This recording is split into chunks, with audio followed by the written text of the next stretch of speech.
Hey yogis, this is Ish, and today I wanted to talk to you about how to start teaching yoga. If you're new, if you just finished a yoga teaching program and really want to get into the field and start teaching, this video will help you.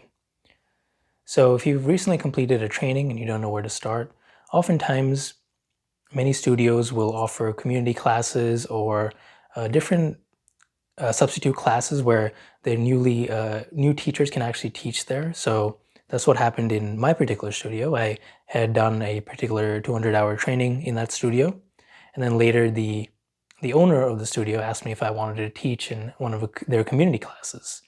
So oftentimes you can start teaching in the studio that you've taken the training in. So these community classes are usually classes offered by the studio that are very cheap by the studio, so either it's by donation or they don't really have an expectation that you're really bringing in a lot of students. So it isn't, a set teacher. Oftentimes they usually have different teachers that teach, and it's basically a low impact decision for the studio. So that's actually a great way to start. You can start earning your experience by going to different community classes and starting to teach there. Now, if you want to start teaching in other studios or gyms, what I recommend is first starting out by substituting different classes. So what I did was when I went to different gyms, I would ask if I can be placed on the substitute teacher list. I would first start off by being called whenever another teacher was out. They would give me a call, hey, Ish, can you come teach this class on Tuesday? And the important thing if you're in, substituting is that you want to show that you're very passionate and eager to teach. So this is what will set you apart from the other teachers. And that's basically what I did when I started teaching at a gym. First I started substituting a Tuesday class and a Thursday class, whenever the teacher was out. And then I really impressed the owner there because he saw that I was on time every day. I was really passionate about my work, and a lot of students actually liked my work as well. So it was from that point that he actually offered me to take on a permanent class. And from that point, I started to teach a Tuesday class, every week. And then he gave me another class, which is a Thursday, and I started teaching at that particular gym twice a week. And I've actually done this in different states when I was just moving around. You want to first establish a base there. So you want to get your foot in the door as much as you can. So if this means just taking a substitute class here and there, you can eventually work your way up to more of a permanent position.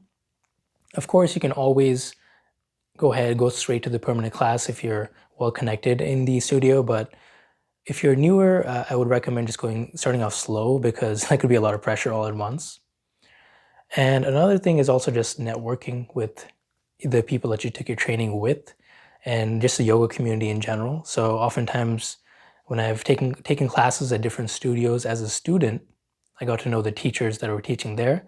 And eventually, after building a connection and a friendship, they would eventually tell me, hey, I'm not going to be able to teach my class this Wednesday. Would you be able to substitute, or would you like an introduction to the studio?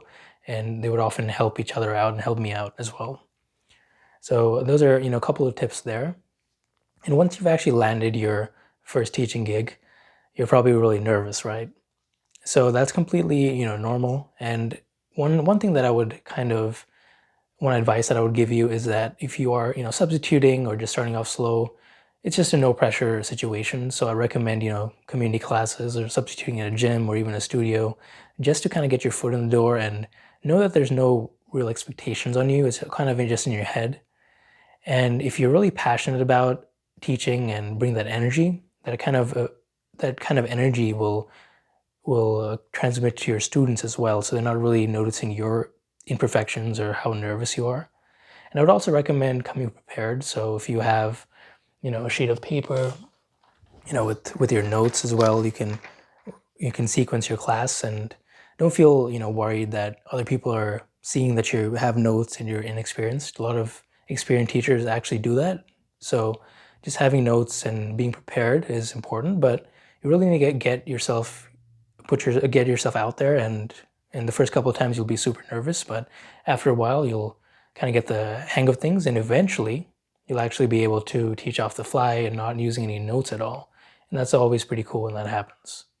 So I hope this video helps you, and if you have any suggestions for future videos, feel free to reach out to me. Thank you.